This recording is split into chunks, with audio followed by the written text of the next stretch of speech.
Hi, I'm Tammy Randolph, Director of Investor Development for the Cleveland Bradley Chamber of Commerce, and you're watching The Chamber Does What?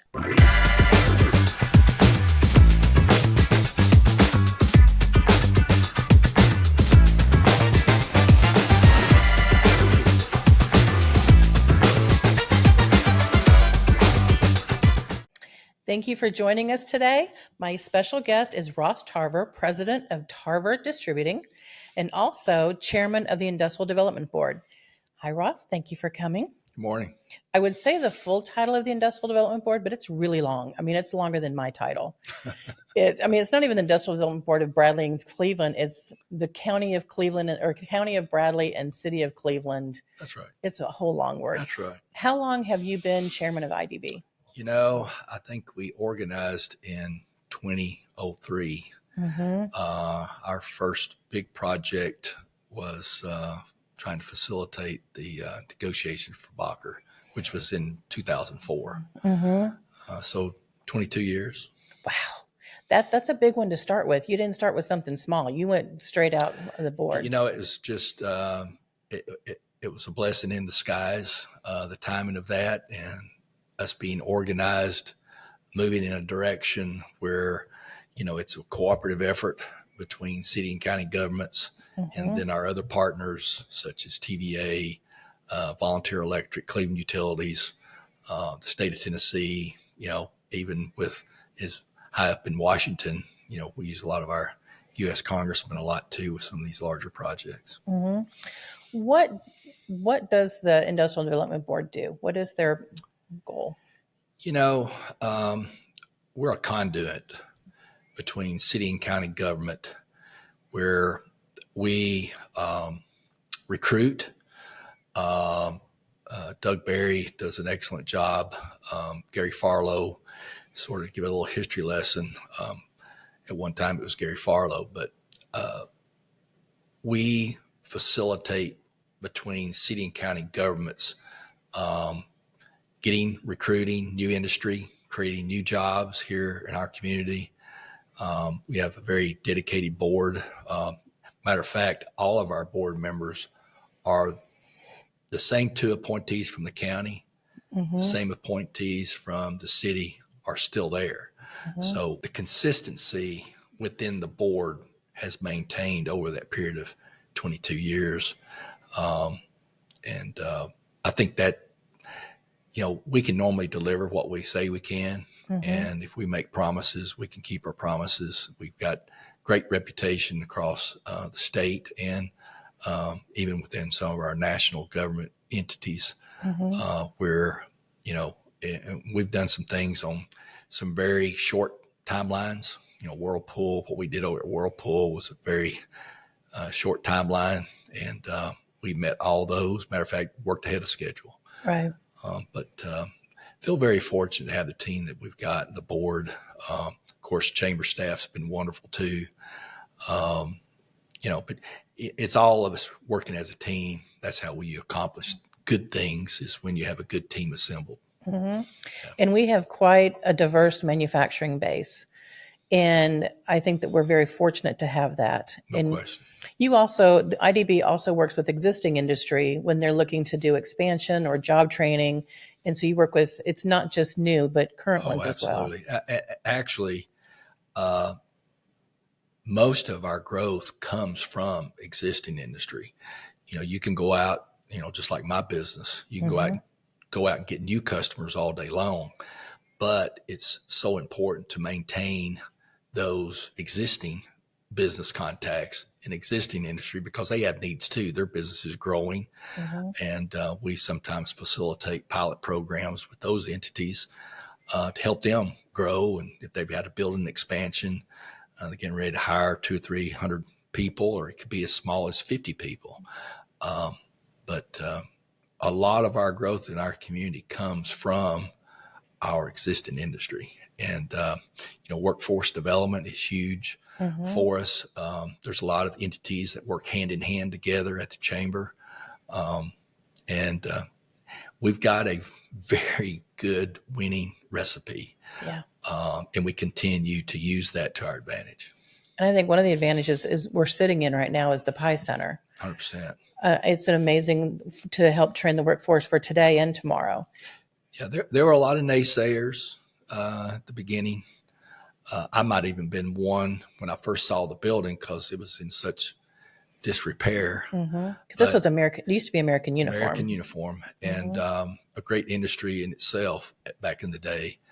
But you have to have vision. And what I really thought was amazing is that when the group, the planners came together, I saw it.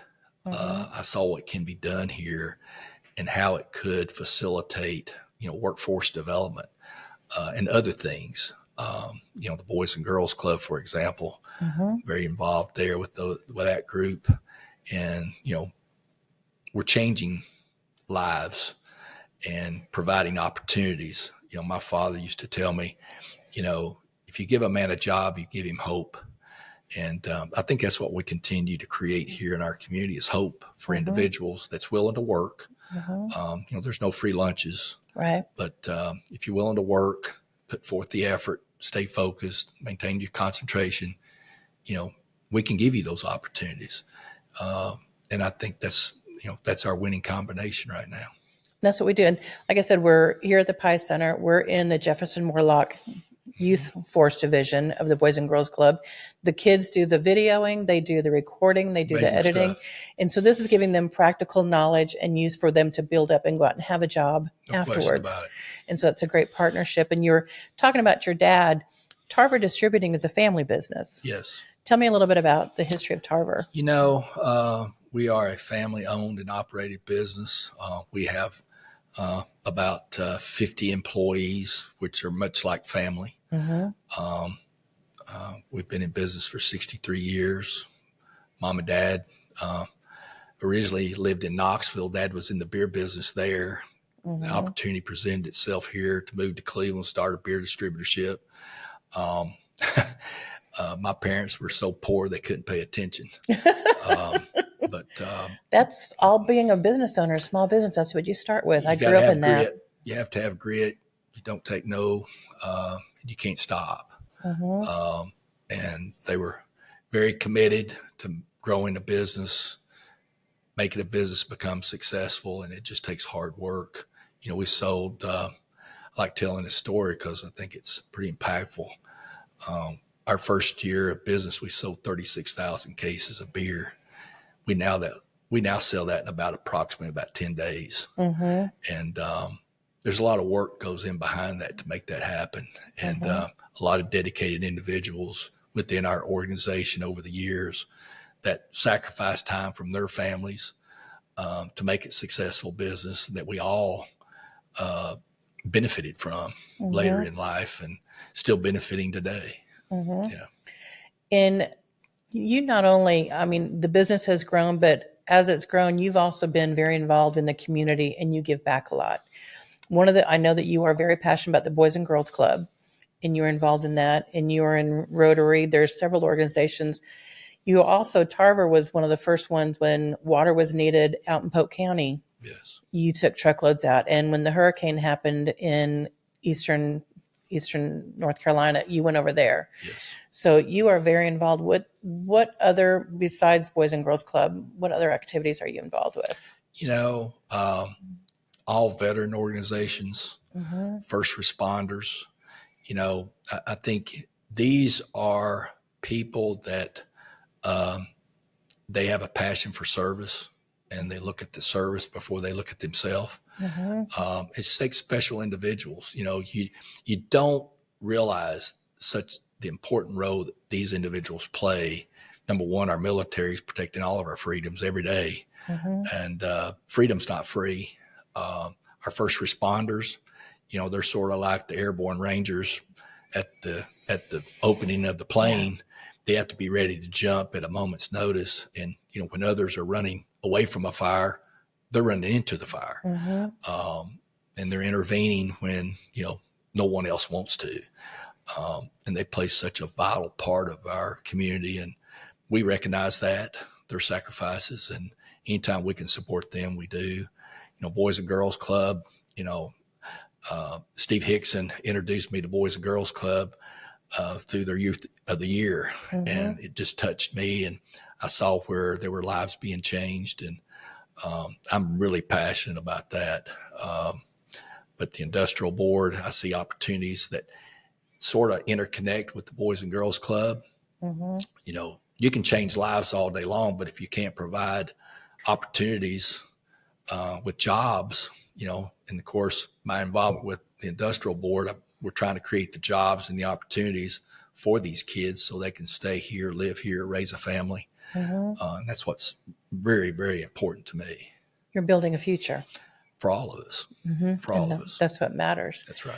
I don't think people realize as well. I mean, when they think Tarver Distributing, they just think Budweiser. Yeah. But you have a lot more than that. You've got water, and what all do you carry? Well, we carry a large variety of beer brands. We're a distributor for Anheuser-Busch, which is Budweiser, Bud Light, Mick Ultra, Busch, Natural. But we also we represent other suppliers like Yuengling, New Belgium, Sweetwater, Founders, Hutton and Smith, Copper Hill Brewery, Tennessee Brew Works. I mean, the list goes on and on and on. And we feel very fortunate to have our beer brands, but we also have suppliers of non-alcohol products.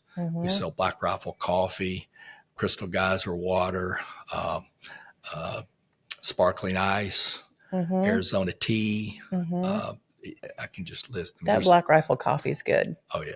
We have some of that. My son-in-law got it. He's a veteran up in Middle Tennessee, and he sent us some and got my husband hooked on it. It's a veteran-owned business. And again, just very passionate people behind the scenes and contribute back. They give back. And we like supporting suppliers that give back. There's not probably a more involved brewery than Anheuser-Busch when it comes to supporting veterans and first responders. They have a program, Folds of Honor, and they recognize families of fallen first responders and veterans and provide scholarships for their children. Just a wonderful program, and we're involved with that. I'm involved with the Cleveland 100. Just got appointed to their board, and congratulations. I'm very excited to be a part of that group too. I've watched from the sidelines for so many years, and when Tom Rowland and them asked me to become part of the board, I felt really privileged to be part of that group. That's wonderful. It's one thing to be a businessman and think about profits, but you're a businessman and you have a passion for service and a passion for your community, and that comes through in everything you do. So, my father, that was instilled in all of us, all the boys in the family, through my mother and my father. We all live here in this world, and sometimes, giving back is such a vital part of being a human, just a good human being. And, when you're blessed, and we feel very fortunate that we have the things that we have, and if you can give back and share a part of your success with others, I think that's just being a good human being. It's what we all should be doing. I agree. Showing a little kindness. I agree. I don't think there's anything better than you can do that in the world. Yeah. I mean, I'm the first one that might kick your tail, but I'll also be the one to hug your neck too. And I will completely agree with that. I've seen it in action very much. Yeah. Thank you very much for being with us today, Ross. I appreciate it. Thanks for having me. Anytime. I'll have you come back another time. Okay. Thank you for joining us. Like, share, visit. Make sure you pick up a Bud or sparkling ice. Thank you. Bye-bye.